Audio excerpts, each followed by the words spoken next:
नमस्कार दोस्तों, आज हम बात करने वाले हैं मौन का महत्व के बारे में। एक व्यक्ति कोई जिज्ञासु एक दिन आया। उसका नाम मौलुंकपुत्र था। एक बड़ा ब्राह्मण विद्वान 500 शिष्यों के साथ बुद्ध के पास आया था। निश्चित ही उसके पास बहुत सारे प्रश्न थे। एक बड़े विद्वान के पास ढेर सारे प्रश्न होते ही हैं, समस्याएं ही समस्याएं।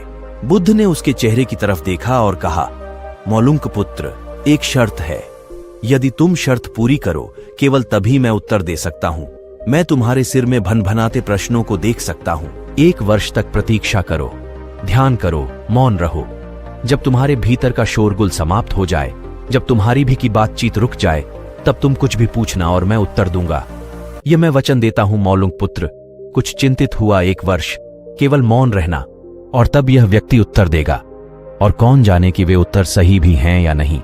तो हो सकता है 1 वर्ष बिल्कुल ही बेकार जाए। इसके उत्तर बिल्कुल व्यर्थ भी हो सकते हैं। क्या करना चाहिए? वह दुविधा में पड़ गया। वह थोड़ा झिझक भी रहा था ऐसी शर्त मानने में। इसमें खतरा था। और तभी बुद्ध का एक दूसरा शिष्य सारिपुत्र जोर से हंसने लगा। वह वहीं पास में ही बैठा था, एकदम खिलखिलाकर हंसने लगा। मौलुंकपुत्र और भी परेशान हो गया। उसने कहा, बात क्या है? तुम क्यों हंस रहे हो?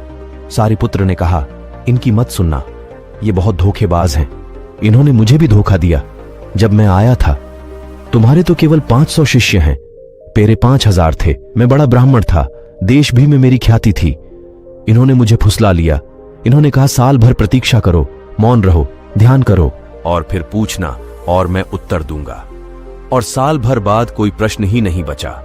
तो मैंने कभी कुछ पूछा ही नहीं और इन्होंने कोई उत्तर दिया ही नहीं।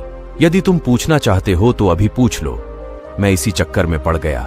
मुझे इसी तरह इन्होंने धोखा दिया। बुद्ध ने कहा, मैं अपने वचन पर पक्का रहूंगा। यदि तुम पूछते हो तो मैं उत्तर दूंगा। यदि तुम पूछो ही नहीं तो मैं क्या कर सकता हूं। 1 वर्ष बीता। मौलुंकपुत्र ध्यान में उतर गया और मौन होता गया। भीतर की बातचीत समाप्त हो गई। भीतर का कोलाहल रुक गया। वह बिल्कुल भूल गया कि कब 1 वर्ष बीत गया। कौन फिक्र करता है? जब प्रश्न ही न रहे तो कौन उत्तरों की फिक्र करता है? एक दिन अचानक बुद्ध ने पूछा, यह वर्ष का अंतिम दिन है। इसी दिन तुम 1 वर्ष पहले यहां आए थे और मैंने तुम्हें वचन दिया था कि 1 वर्ष बाद तुम जो पूछोगे मैं उत्तर दूंगा। मैं उत्तर देने को तैयार हूं। अब तुम प्रश्न पूछो। मौलुंकपुत्र हंसने लगा और उसने कहा, आपने मुझे भी धोखा दिया। वह सारिपुत्र ठीक कहता था। अब कोई प्रश्न ही पूछने के लिए नहीं रहा, तो मैं क्या पूछूं? मेरे पास पूछने के लिए कुछ भी नहीं है। असल में यदि तुम सत्य नहीं हो तो समस्याएं होती हैं और प्रश्न होते हैं।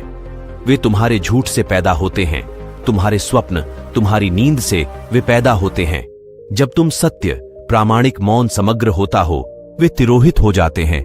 मेरी समझ ऐसी है कि मन की एक अवस्था है जहां केवल प्रश्न होते हैं, और मन की एक अवस्था है जहां केवल उत्तर होते हैं, और वे कभी साथ साथ नहीं होते।